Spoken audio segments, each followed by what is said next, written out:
What up, viewers? This is Tyrant Gaming Entertainment. And for one, I have to apologize for my absence for the last few days. Again, technical issues with my cam and the internet in my house. But past that, I'm here now. So, let's get to this again late review for Raw for Monday Night Raw a few days ago. Oh no, for this Monday Night Raw for the 22nd, I believe, of July 2013.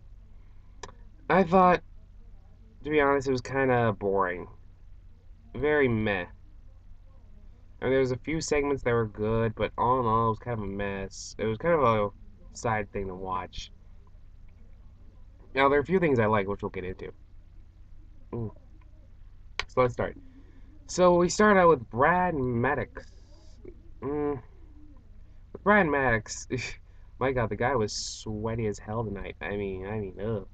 He was just sort of uncomfortable the way he was. So he was trying to get the crowd on his side, and he was failing. Then he's trying to get all the crowd all hyped up for tonight's Raw. And then he brings out John Cena because apparently they're gonna do a contract signing, and I'm like, don't they normally save this for the end? And why are they doing it at the very beginning of the show? It's weird. So Cena comes out, tries to sell the crowd. He kind of fails. They're more on Daniel Bryan's side tonight with all the yes chants. So he says, I picked Daniel Bryan because he's good. The crowd loves him. He's the best for. He's the hottest thing right now. Krasnagi on his side. Ryan Max is. I think we all kind of guessed that Mr. Guy was whispering his ear, for that plot line. He says, no, no, no, Daniel Bryan is not the best. He doesn't deserve it. He's not the guy to fight. And then Bryan comes out, and the crowd gives him a big pop. They give him a very big cheer. The yes chants are all about.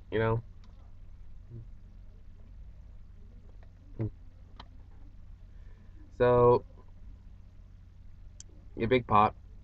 They have a little back and forth. They sign the contract very quickly, but it's like it doesn't even matter. They try to get out of the way. And Cena tells Bryan, you're the hottest thing, you're the best, but I'm still gonna kick your ass. I'm still gonna beat you, which we all know is gonna happen at SummerSlam. Come on, it's definite. Um, and then Cena and Bryan and Brax go back and forth. And says, you know what? No, you do not interrupt me. Well, you know what? You're getting a gauntlet match tonight, asshole. See if you can prove yourself to be the best that you say you are. And Bryan accepts the challenge. Yeah, that happened. Um, then let's see. Mm, like I said, a lot of segments were okay. Yeah, Sheamus versus Alberto Del Rio. Now, this was given two segments. It was kind of dragged out, kind of dull. I mean, not that much excitement. Coming from two great superstars, Del Rio and they kept even the commentating was kind of stupid. Like all the commentating said that Del Rio's vicious, Sheamus is hurt. He's a good fighter. He keeps going. Uh, come on, guys, really? You can come up with better than that. And yeah, well, which came out? Sheamus? I can't remember who came out of the match because I wasn't that interested because they didn't make it interesting for me. It was a good match all in all, but I don't know, it was still very kind of meh. I think Sheamus won with a road kick or yeah, I think Sheamus won. He beat Del Rio. I don't know. I think they need to give Sheamus some time off. Let him come back. Let Del Rio get more. I don't know. Add something to him. Because I'm not. Ziggler's just got to take the championship away like that. Or how do I even sound now? Oh yeah. So speaking of that, Fandango and Cody Rhodes were in a match tonight. It was all right. But it was more focused on the Sandow Rhodes shtick with the Money in the Bank briefcase and the betrayal. Yeah, and I think Fandango's getting teensy bit better with his wrestling skills. He's getting there. The whole crowd is fandangoing. I still don't get how that started. Freaking New Jersey. Fandangoing.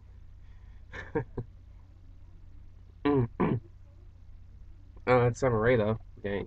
Can't blame her for coming on dancing. This is a milkshake, by the way, just in case some of y'all are wondering. Uh, that's good.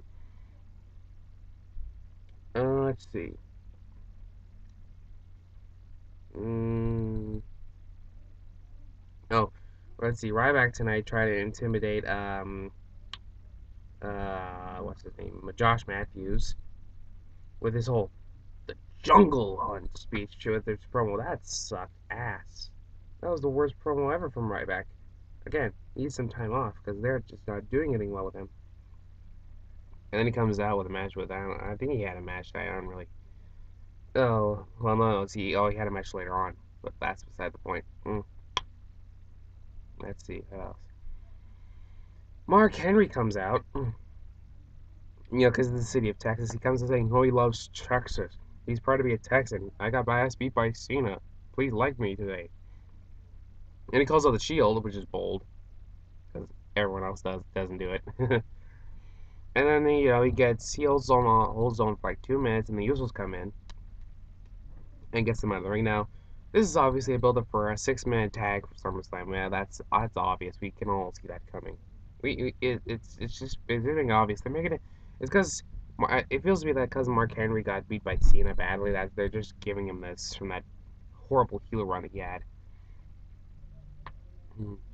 So let's see. Another segment between Cena and Bryan happens to like, oh, I think someone's controlling Brad Maddox backstage. And he's like, you know what? Don't worry about it. Are you sure?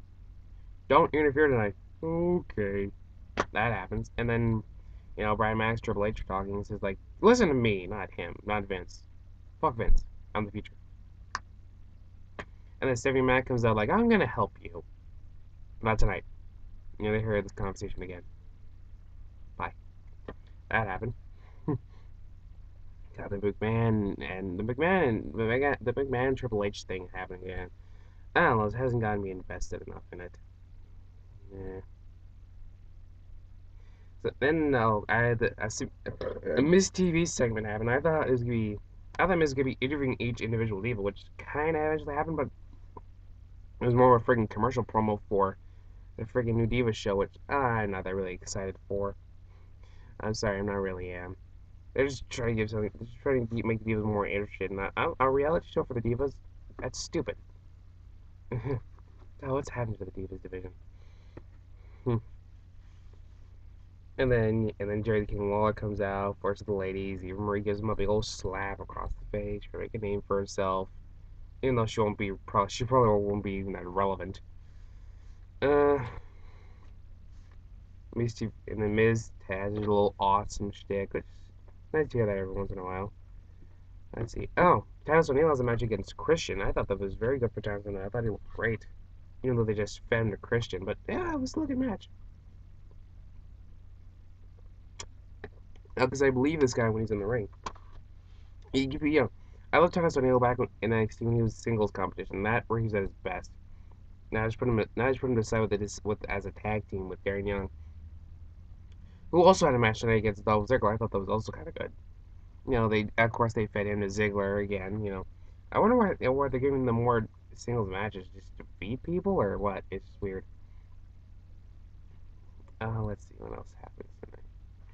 I think that's every before. Oh, how could I forget? This is the only interesting segment of the night. It was CM Punk and Paul Heyman. Now these two. Oh, this is how you. Now this is how you cut a promo for SummerSlam. Otherwise, they kept going back and forth on the betrayal. Who's better, the Beast versus the Best? Paul Heyman and CM Punk, they have very good chemistry together when we're in the ring, and we're cutting promos like this. This is, CM Punk. I may not like him at all, but the way he's on the mic is like, well, I guess the one thing I like about him because he knows how to talk on the mic. He's very crisp. It was a very good segment. Probably the only good segment of the night. Let's see. Then we see a match with RVD and Wade Barrett. Who RVD? I don't know.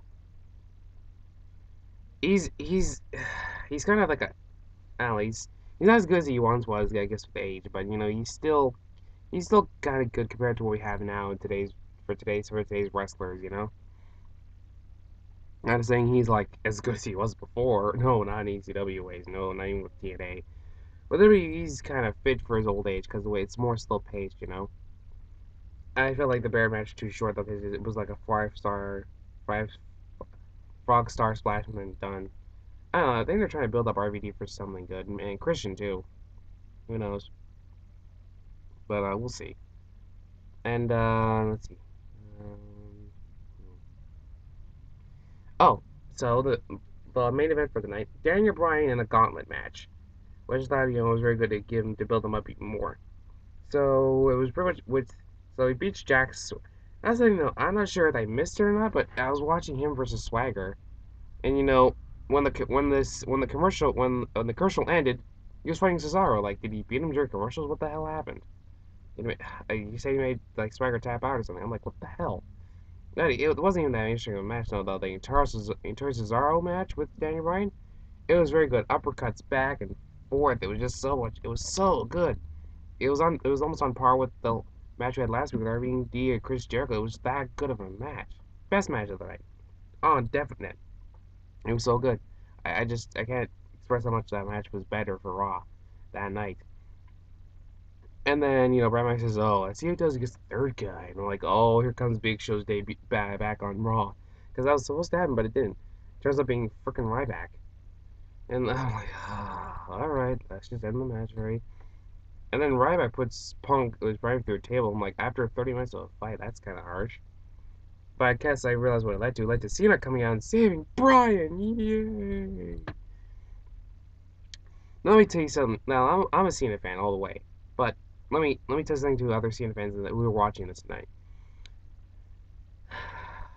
Cena and Ryback. People saying Cena. Some fans might think like, oh, they probably had like what 2 table matches against each other. Wrong. If you count the one they're gonna have next week on Raw, this will be like their 5th or 6th table match, and the last like 2 to 3 ever since the rivalry started. You know how sad that is? 6 tables matches. Now we're in for the WWE Championship. Come on. Again. Now this one's just gonna be live again. What the hell? It was just a bad way to end Raw. I felt like it was sort of meh. Uh, it was just a way to see it to get over with some of the Daniel Bryan fans heading into SummerSlam. So they won't pull a 2006 on him. I don't know. It was a very meh Raw. I'm hoping SmackDown will be a bit better coming this Friday. But yeah. So that was my Raw review. It was I give it like a 4 out of 10. It was like a 5 out of 10 basically because that's how I felt like it. It was very meh, very boring, not even that passable of an episode. But what can you do? That's WWE for you sometimes. I was hoping more build up will happen in the next coming weeks for Raw. But anywho, this is Tyrant Gaming Entertainment. Right, please like this video, share it with your friends, comment on you want it on the bottom. I'll also put my Facebook link so you can hit me up. This is Tyrant Gaming Entertainment signing off. Thanks for watching my Raw review. I'll see you guys next time. Peace.